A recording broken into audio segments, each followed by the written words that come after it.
en este jueves. El alma de Startupi, algunos lo llaman el TechCrunch de Brasil, y esta persona, Diego Remus, nos va a contar un poco el escenario de la Silicon Valley, la Silicon Valley que vive en Brasil. Con nosotros, Diego Remus.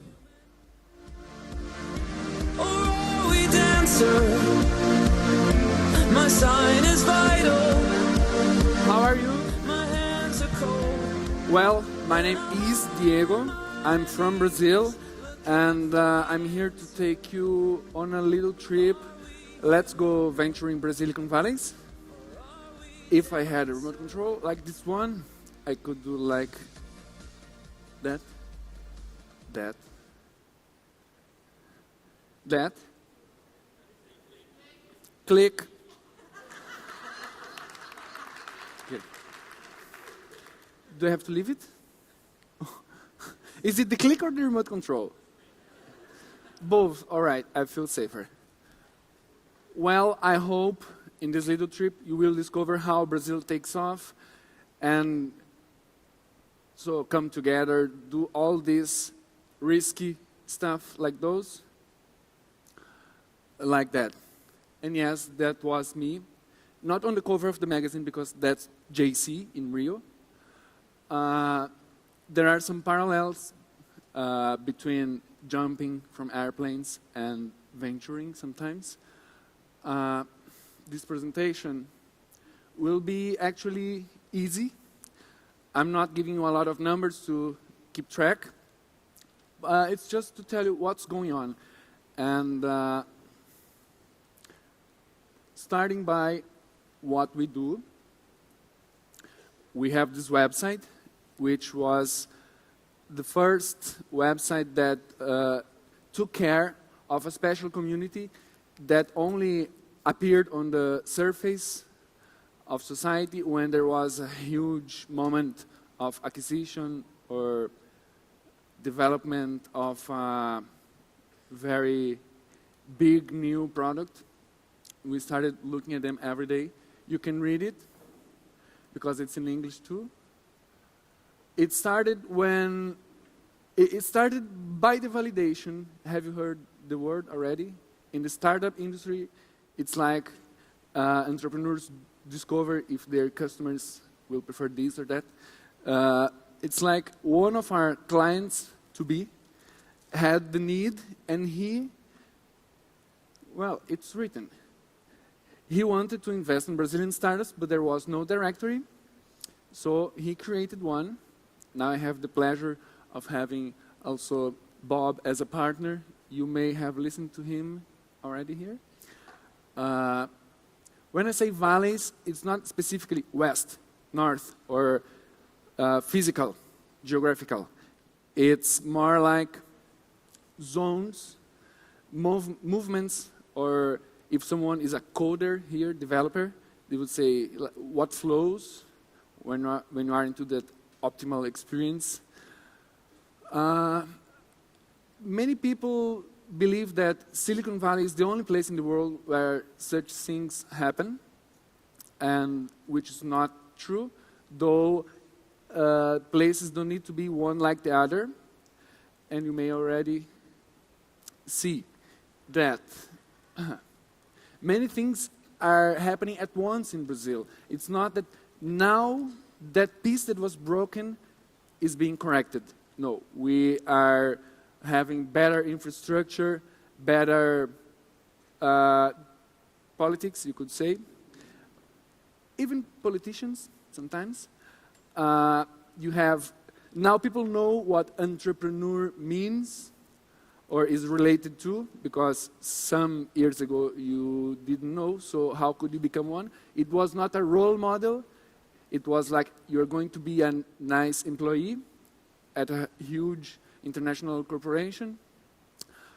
We have a lot of different players, so to say, who are getting together and doing more of those logical spaces. Like if you take a startup competition, it's not just the contest, but the context.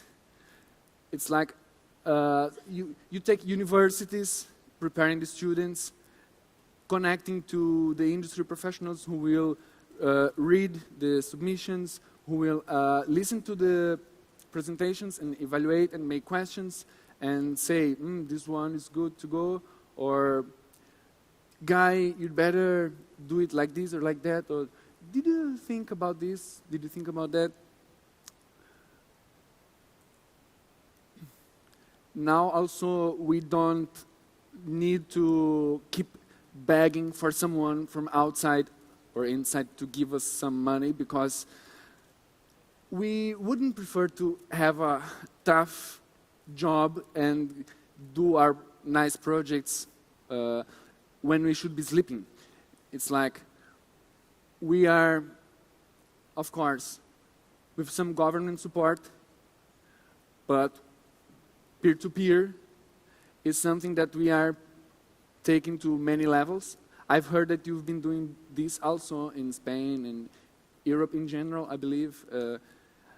Tendencies, trends are not localized anymore, though you can say it's a little bit different here or there, but it's like a huge cloud from a volcano community, and we are part of that. Like, we are here. We have 4 Brazilian startups between the 20 finalists in the Open Talent, and we always have Brazilians as finalists in many competitions.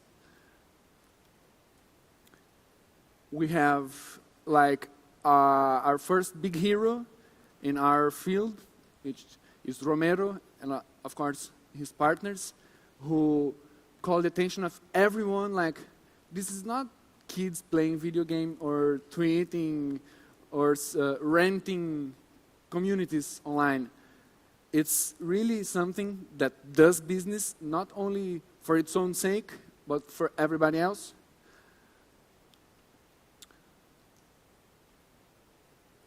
Also, we have some gaps, so to say, and we need to become a little better on these points, but we are already walking. We don't wait. Sometimes we travel, like, that's why Dave McClure was written there, he said, Silicon Valley, you don't need to go there, you need to do it here. Or how would you suppose someone would give you money if you don't know what's going on in your market, if you cannot deal with it? How do you think you're going to do it there, where they are doing it for ages, and no, I'm going global first. Like, it's like a strategy for going social, viral on the web. If it's not cool for one person, he won't share it. So social is first personal. Of course, if you could help on one of these points, you are pretty welcome. We are based in São Paulo, but there are many places you could visit and talk to many people. This point of going global is very important, and that's why we need to connect to others who are close to us or have some similarities. Like, Brazil is surrounded by countries that speak Spanish, but we don't speak Spanish as much as English. It would be very easier if we were a bigger community and connecting to Europe. Also, we don't need to learn French because we already could have the language of our neighbors. It's not that thing in particular, but it makes sense. Or if it doesn't, then make a question later.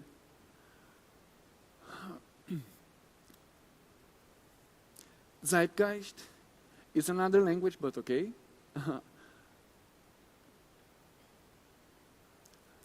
Not to mention 2 big events that are actually polemics, because everybody wants to build stuff with bricks, and it's not going that fast. I'm a journalist, I have to say, but many people believe it's going to happen. But most interesting is when you look at, like, restaurants, hotels, like restaurants in not big centers as São Paulo. They are investing tons on training. Like their employees or whatever word, collaborators, partners, are becoming better workers and probably better persons because of that. And they are betting it as entrepreneurs, not because the government is supporting them to do such training. So it's amazing. It's not the game itself, it's because we are going to like put some new order into the house, because it's come the point. We now have some hope because I'm a little bit young, and I myself didn't see like hard recession or bad economic times like the worst ones. At least I was not economically active, or so we didn't. We don't have those wounds open. It's like we are children who learn how to hack an iPhone when we are 13. Like there is a Brazilian who did it first. Who is going to tell him what can and what cannot be done? And how will you, as a parent or as a teacher, help him or evaluate him or give him a job? No, that's enough for him. He's young. So, come on. How all this is a new mindset. And click. Oh, this is stuff I had already mentioned. This is the time, I believe, for everyone. We are discovering that we cannot take the same management of big corporations the same way and try to force it into our startups. There are some things that we could do a little bit different. Of course, when we become bigger, we need to become more compliant and governance, and it all makes sense, it is good, but you don't start like that, so you have to find your next step. It feels like always this way. So what's my next slide? It's like that. Who has heard of social businesses? Could raise your hand. Social business, for example. Yeah, some people do. One guy wrote to me, he said, I have a social business. You can click and share. Okay, it is right, but it's wrong, but it's wrong, but it's right, but it's actual. The principle is there, but instead of just asking people to say how good your content is or your product, or ask them to give me ideas, give me ideas, give me ideas, what would you do, what would be better, it's like, why don't you really go listen, go watch? Because when there are hard times, when there are needs, it means there are things to be done. And I used to see a lot of friends of mine who lived university with a dream and no job. And it's hard because now I know how to ask them, so while you were at the university or at your post-graduation, at your MNOP, why didn't you pay attention to what's around you? Like really, not studying benchmarks and trying just to copy. Of course you can repeat what's being well done. But if you don't know what's going wrong, you don't know the processes, and this is true for big corporations, and also when you want to start, you need to know who has this and makes what with this, and gives it to whom, who will do what. So where is the track broken, or where can you add value? I mean, really make things better for other people. And this is pretty much what I see as a social business. So it could be a platform that does these social things of Web 2, but it's more like that. How do you really go into people's lives?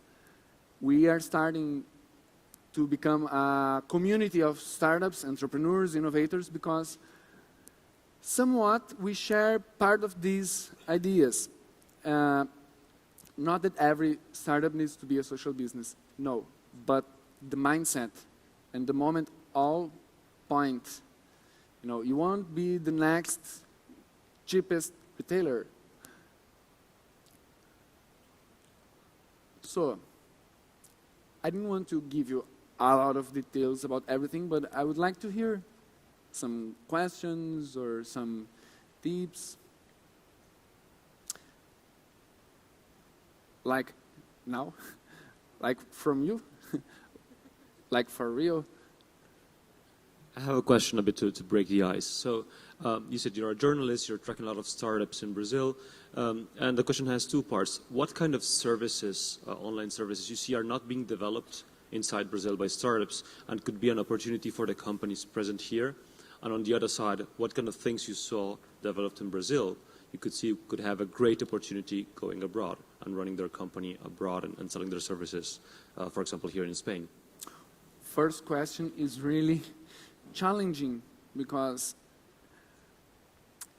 if you take, for example, daily deals, coupons, social commerce, you would say it's been done enough already. When it started in Brazil, in a few months, like from March to December, there were already 1,000 Brazilian services doing this. Some had some differences, but now there are more than 2,000. And it's like, you can find differences.